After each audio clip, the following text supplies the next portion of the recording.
Hello and welcome to this week's Dvar Torah.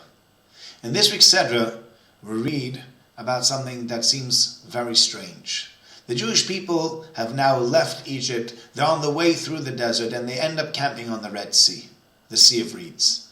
And the Egyptians decide to run after them, and the Egyptians run after them, and they catch up with the Jewish people, and the Jewish people don't know what to do. And they panic, and they turn to Moshe Rabbeinu and say, Moshe, what are we going to do? And Moshe Rabbeinu turns around to them and says, don't worry, and God splits the sea for them.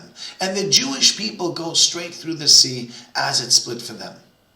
The Egyptians watch the sea that split and go straight in after the Jewish people. The Jewish people come out on the other end, and God makes the sea collapse onto itself, and all the Egyptians die.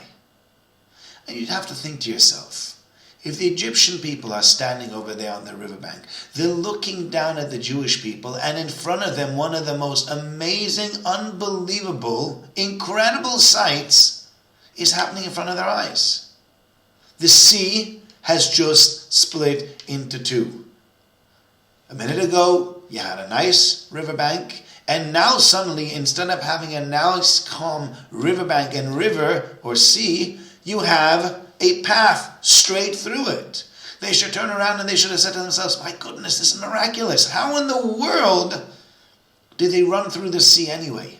How did they even have the chutzpah? How did they have the audacity to walk into that miracle and to think that they would be able to walk through it as well? And I think the answer is something that's quite penetrating and deep. And that is, there are many times where the truth is staring us straight in the face, and we just don't want to see it. The truth was that there was a miracle going on over here. But the Egyptians didn't want to see a miracle. What the Egyptians wanted is they wanted their slaves back. They wanted their money back. They wanted to kill the Jewish people. And so in their rage and in their hatred, they turn around and they run after these Jewish people, even though it's nonsensical, even though they knew they were putting themselves in a very precarious and dangerous position. But sometimes you want something so much that you lose all focus, you lose all sense of reality, and instead just run straight into the sea.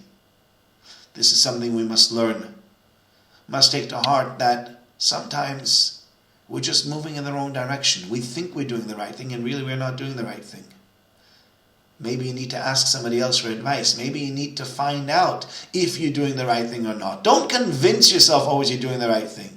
Because if you're convinced you're doing the right thing, sometimes instead of doing the right thing, you're running straight into a brick wall, and you're going to get hurt. Be smart. Think about it. You don't know everything. Take advice and try to do the right thing instead. Have a very good Shabbos.